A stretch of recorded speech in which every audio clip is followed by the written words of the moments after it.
नमस्कार। पथरी की बीमारी एक ऐसी समस्या है जो दिन प्रतिदिन बढ़ती जा रही है। हजारों लोग पथरी की समस्या से ग्रसित होते हैं तथा बहुत से लोग ऑपरेशन भी कराते हैं। लेकिन ऑपरेशन के बाद भी यदि खान पान को ध्यान नहीं दिया गया तो पुनः पथरी होने की काफ़ी संभावना होती है। पथरी मुख्यतः किडनी और गॉल ब्लैडर में होती है। किडनी शरीर से दूषित तथा अनुपयोगी तत्वों को यूरिन के द्वारा शरीर से बाहर निकालकर रक्त को स्वच्छ करती है, परंतु जब द्रव्य पदार्थ एवं जल की आवश्यकता से कम शरीर में होती है तो किडनी का कार्य सुचारू रूप से नहीं हो पाता है और यह दूषित कण आपस में किडनी में एकत्र होने लगते हैं। यदि लंबे समय तक यह कण एकत्र होते हैं तो पथरी का रूप ले लेते हैं। पथरी में दर्द कमर के निचले हिस्से में पीछे से आगे की ओर बहुत तीव्रता से उठता है तथा पेशाब करने में कभी कभी रक्त आता है एवं दर्द तथा असुविधा भी होती है। आमतौर में किडनी में बनने वाली पथरी दवाइयों के द्वारा यूरिन के द्वारा बाहर निकल जाती है, लेकिन गॉल ब्लैडर यानी पित्त की थैली में बनने वाली पथरी ऑपरेशन के द्वारा ही बाहर निकाली जाती है। किडनी मुट्ठी के आकार की होती है। यह तरल पदार्थ और रासायनिक स्तरों को शरीर में संतुलित करती है।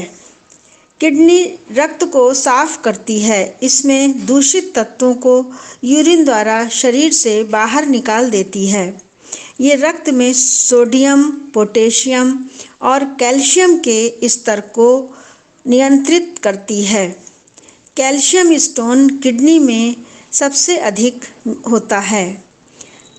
अत्यधिक कैल्शियम के कारण किडनी बन जाती है। इसके अतिरिक्त कम पानी पीने के कारण भी किडनी संबंधित कणों को शरीर में बाहर निकालने में सक्षम नहीं हो पाती है। ऐसे में किडनी स्टोन की समस्या अधिक होती है। इसके अतिरिक्त भोजन में नमक की ज़्यादा मात्रा, चिकन, बीफ, मछली और पोर्क जैसी अत्यधिक प्रोटीन वाले आहार लेने से भी पथरी होने की संभावना होती है। एक बार पथरी की समस्या हो जाने के बाद आंवला, पालक, टमाटर के बीज आदि अन्य साग आदि को जिनमें अत्यधिक कैल्शियम एवं आयरन वाले होते हैं वो पदार्थ नहीं खाना चाहिए तथा पानी अधिक मात्रा में यानी 2.5 से 3 लीटर पानी का सेवन दिन में अवश्य करना चाहिए तथा 1 या 2 बार नींबू पानी का भी सेवन करना चाहिए तथा संतुलित आहार लेते रहना चाहिए। पित्त की पथरी आजकल एक आम समस्या हो गई है। अधिकतर लोगों में ये पाई जाती है। खान पान की गड़बड़ी, ऑयली चीज़ें, ये सब खाने से पित्त की पथरी का बनना निश्चित होता है।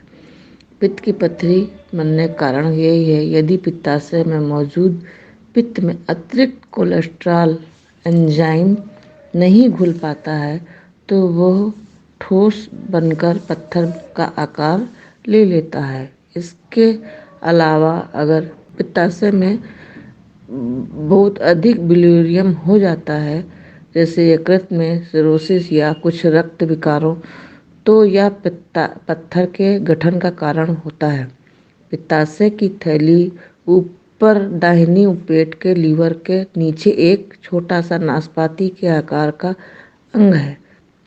इसका काम होता है पित्त को गाढ़ा करना। यह डाइजेशन में बहुत मदद करता है। ये लीवर में बनता है, गॉल ब्लैडर के स्टोर होता है और फिर इंटेस्टाइन में जाकर खाने की डाइजेशन में मदद करता है। बिलिरुबिन एक केमिकल है जो तब बनता है जब आपका लीवर पुरानी रेड ब्लड सेल्स को नष्ट कर देता है। कुछ स्थितियां जैसे ब्लड डिसऑर्डर आपके लीवर को उससे अधिक बिलिरुबिन का उत्पादन का कारण बनते हैं। पिगमेंट पित्त पथरी तब बनती है जब आपका पित्ताशय अतिरिक्त बिलिरुबिन को तोड़ नहीं पाता। ये कठोर पत्थर अक्सर भूरे या काले रंग के होते हैं और कभी कभी ये दाहिनी तरफ दर्द होता है।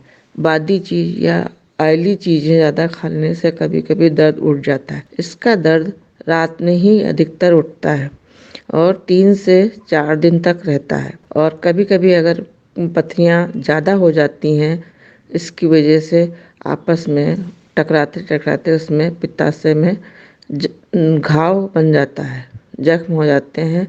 जो जख्म नहीं पता लगने पर किसी किसी को दर्द नहीं भी होता है, नहीं पता लगने पे वो जख्म बढ़ते बढ़ते फिर लीवर में पहुंचने लगता है तो बहुत ही मुश्किल हो जाती है। यही आगे चलकर बहुत भारी बीमारी का रूप ले लेता है। इसलिए ज़्यादा ऑयली, ज़्यादा बादी चीज़ें, ज़्यादा बाहर की चीज़ें ये सब नहीं लेना चाहिए। इसका इलाज अधिकतर जो है मेन ऑपरेशन ही का होता है क्योंकि इसकी पित्ताशय की नलियाँ बहुत पतली होती हैं जिससे पथरी निकलने का कोई रास्ता नहीं मिलता है और अगर नली में फंस गई तो बहुत मुश्किल होती है। इसके लिए ऑपरेशन ही इसका अच्छा इलाज है, इस जो कि पित्ताशय को ऑपरेशन के द्वारा निकाल दिया था।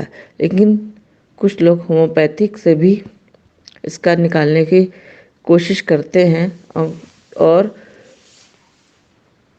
छोटी होती है तो निकल भी सकती है या उससे आराम भी मिल सकता है। इसकी दवाएं होम्योपैथिक में कोलेस्टीनियम इसकी मुख्य दवा है, फेल्टेरी है, चिलिडोनियम मेजर्स है, बर्बरिस वल्गेरिस है, कल्केरिया कार्बोनिका है, कार्डवस मेरीओनेस है। ये सब दवाएं हैं जो कि सिम्टम के अनुसार ही ली जाती हैं। कोलेस्टीनियम इसकी मुख्य दवा है और जो दवाएं हैं वो सब सिम्टम के अनुसार ही ली जाती हैं क्योंकि होम्योपैथिक दवा शरीर में जो भी सिम्टम होते हैं रोग के उसी के अनुसार दी जाती हैं। धन्यवाद।